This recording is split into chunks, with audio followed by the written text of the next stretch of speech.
semuanya hadir semua ya, kecuali Amelia Safitri izin, Ibnati Halwa Alfa, dan Nur Halimatus Sa'diah sakit. Oke, baiklah, sebelum kita mulai pembelajaran, alangkah lebih baiknya kita membaca doa bersama-sama. Bismillahirrahmanirrahim. Rabbi zidna ilman warzuqna fahman birahmatika ya arhamar rahimin. Amin. Baiklah anak-anak, sebelum kita memulai pelajarannya, walaupun kita melakukan pembelajaran secara daring, alangkah lebih baiknya kita tetap mematuhi protokol kesehatan. Jadi anak-anak di rumah jangan lupa ya memakai hand sanitizer dan mencuci tangan sebelum belajar. Baiklah anak-anak, jadi hari ini kita akan belajar tentang kemukjizatan Al-Quran. Di sini ada yang tahu tentang kemukjizatan Al-Quran?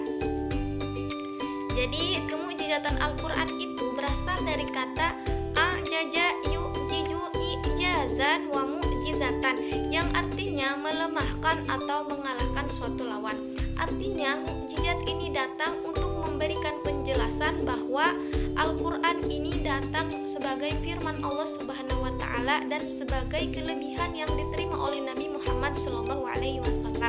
Dalam hal ini Allah Subhanahu wa Ta'ala berfirman dalam Quran surah Al-Maidah ayat 31 yang berbunyi, A'udzu billahi minasyaitonir rajim.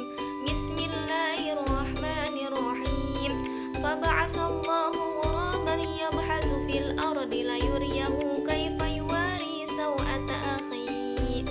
Qala ya wailata ajaztu an akuna mithla hadzal ghurabi fa uwari sawata akhi fa asbaha minan nadimin. Artinya, berkata Qabil, aduhai celaka aku, mengapa aku tidak mampu berbuat seperti burung gagak ini? Aku dapat menguburkan mayat saudaraku ini.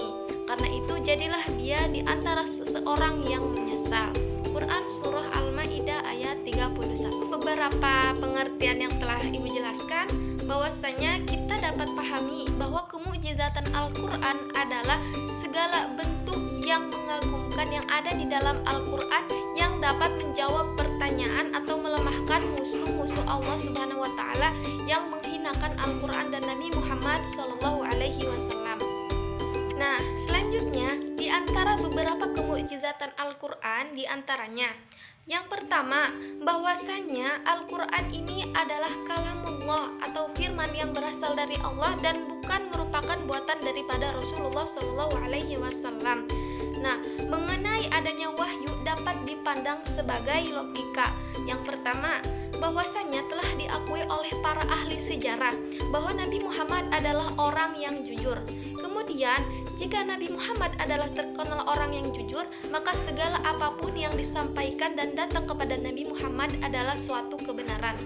Kemudian, konklusi daripada adanya Al-Quran sebagai mukjizat ini, bahwasanya apa yang datang dari Allah, yang Allah turunkan kepada Nabi Muhammad itu adalah benar adanya.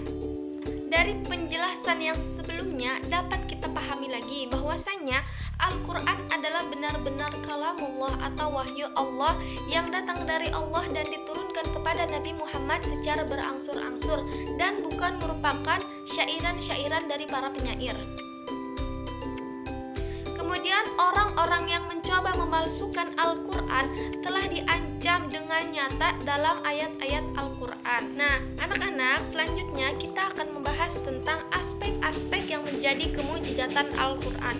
Yang pertama, bahwasanya Al-Quran itu adalah tantangan yang diterima oleh Nabi Muhammad SAW atas orang-orang Arab. Bahwasanya orang-orang Arab itu mereka tidak percaya bahwasanya Al-Quran ini adalah mukjizat. Karena bagaimana mungkin Al-Quran bisa menjadi mukjizat sementara Nabi atau Rasul yang membawanya saja tidak bisa membaca atau umi. Maka dari ini sangat jelas bahwasanya Al-Quran adalah mukjizat yang benar-benar adanya. Bahwasanya Al-Quran ini adalah kalamullah yang diturunkan oleh Allah kepada Nabi Muhammad, walaupun Nabi Muhammad sebagai seorang umi atau tidak bisa membaca, tapi Nabi Muhammad bisa meresapi dan menghafal apa-apa yang telah Allah firmankan kepada Nabi Muhammad. Kemudian aspek kemukjizatan Al-Quran yang kedua adalah bahwasanya Al-Quran adalah dorongan untuk menangkis tantangan. Bahwasanya orang-orang Arab ini sebelum datangnya Al-Quran mereka menyembah berhala, menyembah patung, dan menyembah sesuatu yang bersifat kebendaan. Artinya Al-Quran datang untuk menentang atau menangkis bahwasanya cara beribadah orang-orang Arab pada masa itu adalah salah, yakni bahwasanya kita sebagai manusia harus menyembah kepada Tuhan yang Esa atau Tuhan yang Maha Satu, yaitu Allah Subhanahu wa Ta'ala. Sebagaimana dalam Quran surah Al-Ikhlas ayat 1 sampai 4. Nah, setelah adanya tantangan tadi, dorongan untuk menangkis tantangan, faktor atau aspek kemukjizatan Al-Quran yang ketiga yakni hilangnya rintangan. Jadi setelah orang-orang yang tidak percaya bahwasanya Al-Quran ini mukjizat, mereka mulai memasuki Islam dan mereka mulai tertarik dengan kebahasaan Al-Quran, gaya bahasa Al-Quran, dan uslub Al-Quran, yang mana Al-Quran ini adalah kalamullah yang bagaimana tidak, uslub dan tatanan kalimat dalam Al-Quran memakai bahasa Arab yang tidak ada satupun penyair yang bisa menandingi kehebatan Al-Quran. Nah, dari sini anak-anak, makna dari pembelajaran kita kali ini adalah kita harus mensyukuri bahwasannya kita memiliki Al-Quran sebagai pedoman, dan kita harus mensyukuri bahwasannya Al-Quran ini menjadi mukjizat yang diterima oleh Nabi Muhammad, yang sampai saat sekarang ini kita masih bisa membacanya dan kita masih bisa berpegangan teguh kepadanya. Jadi setelah kita belajar setelah kita belajar materi ini pada hari ini, Ibu mengharapkan bahwasannya anak-anak di rumah semakin giat lagi mempelajari Al-Quran, membaca Al-Quran, bahkan lebih baik lagi kalian bisa menghafal Al-Quran. Nah, alhamdulillah pembelajaran kali ini alhamdulillah pembelajaran pada hari ini mengenai kemukjizatan Al-Quran telah selesai. Untuk menutup pembelajaran kali ini agar lebih barokah dan lebih manfaat lagi, marilah kita tutup dengan pembacaan Alhamdulillah dan pembacaan doa. Alhamdulillahirabbil alamin. Mari kita sama-sama membaca doanya. Bismillahirrahmanirrahim. Rabbinfa'na bima 'allamtana, Rabbi 'allimna alladzi yanfa'una, Rabbi faqihna wa faqih ahlana wa qarabati lana fi dinina. Tawassalna bita'alumi, tawassalna bita'limi, ang tarzuqanal wasi'a wa ang tarzuqal amanah. Sekian dan terima kasih. Ibu pamit undur diri. Wassalamualaikum warahmatullahi wabarakatuh.